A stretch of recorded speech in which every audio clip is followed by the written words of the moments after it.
On the morning of August 17, 1703, a 24-year-old woman named Mahidevran stood barefoot on the cold stones of the Bosphorus waterfront, her wrists bound with silk cord behind her back, the same silk that had once adorned her chambers when she was a favorite concubine in the Sultan's harem, the same silk that had draped her bed when servants called her the light of the palace. Now, in the hour before dawn, she wore only a thin cotton shift that clung to her body in the wind sweeping down from the Black Sea, and she understood with absolute certainty that she would not see the sun rise. The water before her was black, rippling with currents that had carried bodies to the sea for 3 centuries. She could smell it, salt and rot, and something darker underneath, the accumulated residue of disposal.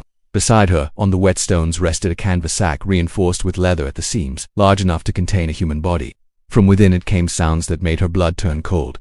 Scratching, hissing, the desperate mewing of cats that had been starved for 3 days, the rustle of scaled bodies coiling against canvas. She had heard whispers of these sacks since her first days in the harem. Cautionary tales told by older women to remind the young and beautiful of what happened to those who forgot their place. She never imagined one would be prepared for her. Mahidevran had been accused of betraying Sultan Ahmed III with a palace guard. She was accused of violating the most fundamental rule of the imperial harem, the rule that made the entire system possible. The absolute certainty that every child born to the Sultan's women was the Sultan's child.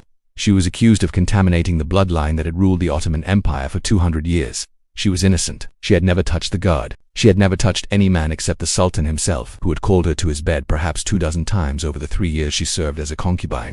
But her innocence was irrelevant. What mattered was that another woman, a rival who wanted her gone, had whispered the right words to the right ears. What mattered was that the valid Sultan, the Sultan's mother who ruled the harem with absolute authority, believed the accusation, or chose to believe it, or found it convenient to believe it. What mattered was that Mahidevran had failed to produce a son in 3 years, making her expendable, making her removal a matter of housekeeping rather than tragedy. The Bostanchi Bashi approached a large man whose expressionless face betrayed decades of conducting state murders. He nodded to the mute executioners who stood beside Mahidevran, men whose tongues had been cut out so they could never speak of what they witnessed. They gripped her arms, lifting her slightly off the stones. "You may speak," the Bostanchi Bashi said. "If you have final words, you may speak them now." Mahidevran considered cursing the rival who betrayed her, begging for mercy that would never come, proclaiming her innocence one final time. Instead, she spoke a truth that would be buried with her in the black water. "I was never unfaithful," she said. "I loved the Sultan. What is done to me tonight is murder, not justice." The Bostanchi Bashi's expression did not change. He had heard such words before, from women who were lying and women who were telling the truth. It made no difference to him. If you want to understand what the Ottoman Empire actually was beneath the architectural beauty and the military conquests, beneath the flowering of Islamic art and the grandeur of Topkapi Palace, then subscribe to this channel, because what you're about to learn has been systematically suppressed by historians who preferred to celebrate imperial glory rather than document imperial horror. Comment below and tell me where you're watching from, because Mahidevran is about to be sewn into that sack, and I'm going to tell you exactly what happens inside it. But first, you need to understand the system that killed her and the logic that made her death seem necessary to those who ordered it.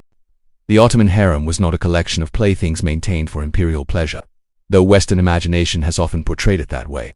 It was fundamentally a political institution designed to solve a problem that had plagued every dynasty in human history: how to ensure legitimate succession while preventing the civil wars that competing heirs inevitably created. The Ottomans ruled an empire so vast and wealthy that the stakes of succession were almost unimaginably high. Any uncertainty about the royal bloodline could trigger conflicts that would tear the empire apart. They developed 2 complementary solutions. The first was when Sultan Mehmed II formalized the practice in 1478, he made it law that each new sultan would execute all his brothers upon ascending the throne. They were strangled with silk bowstrings, a method that shed no blood and was considered appropriately dignified for royal persons. The second solution was the harem system itself. By controlling all reproductive access to the sultan, by confining every woman who might bear a royal child within the palace walls, by watching them constantly and managing their sexuality with ruthless precision, the Ottomans ensured that only authorized children would be born. No uncertainty about paternity could be permitted. The bloodline had to be pure. This is why the punishments for accused infidelity were so extraordinarily brutal. The entire system of succession, the stability of the largest Islamic empire in the world, depended on absolute certainty that no contamination could occur. The cost of false positives, innocent women killed, was acceptable. The cost of false negatives, illegitimate children born, was catastrophic. Archives from Topkapi Palace contain records of thousands of women who entered the harem between 1453 and 1909 and simply disappeared from documentation. Their fates indicated only by euphemisms that scholars have traditionally chosen not to examine closely. The The mute executioners lifted Mahidevran and inserted her feet first into the canvas sack. The movement disturbed the animals confined within. She felt them writhing against her legs as she descended into the darkness, and then the cats attacked. Starved and maddened by confinement, they did not distinguish between her legs and any other available target. Claws raked across her calves and thighs, drawing blood that drove them to greater frenzy. She screamed, but the sound was muffled as the sack rose around her shoulders and over her head, sealing her in absolute darkness. She was folded into a fetal position, her knees pressed against her chest, her bound wrists trapped behind her back. The snakes began coiling around her limbs, sliding across her face, one circling her neck. She felt the stones being attached to the bottom of the sack, the weight that would drag her down. Then she was lifted, carried, and suddenly she became weightless. The shock of cold as the sack plunged beneath the surface of the Bosphorus was absolute. Water entered through the canvas, steadily filling the space around her, replacing air with the cold brine of the strait. The animals' frenzy intensified as they felt themselves drowning. The cats clawed desperately at anything within reach. The snakes bit reflexively at whatever touched them. Mahidevran was bitten 11 times in the first 30 seconds. Wounds that burned with venom her body had no time to process, but the wounds were not what killed her. The water filled her nose and mouth as she gasped for air that no longer existed. It filled her lungs as she inhaled involuntarily, her body's reflexes overriding her mind's knowledge that there was nothing to breathe. She drowned in darkness, surrounded by creatures that were drowning with her. Her final sensations a mixture of cold and pain and the absolute knowledge that no one would ever know what happened to her in these final moments. The sack sank, the current took it. By the time the sun rose over the Bosphorus on August 17, 1703, there was no trace that Mahidevran had ever existed. The sack drowning was not the most common method the Ottomans used to punish accused women, but it was among the most terrible, reserved for cases where the offense needed to serve as a particularly emphatic warning.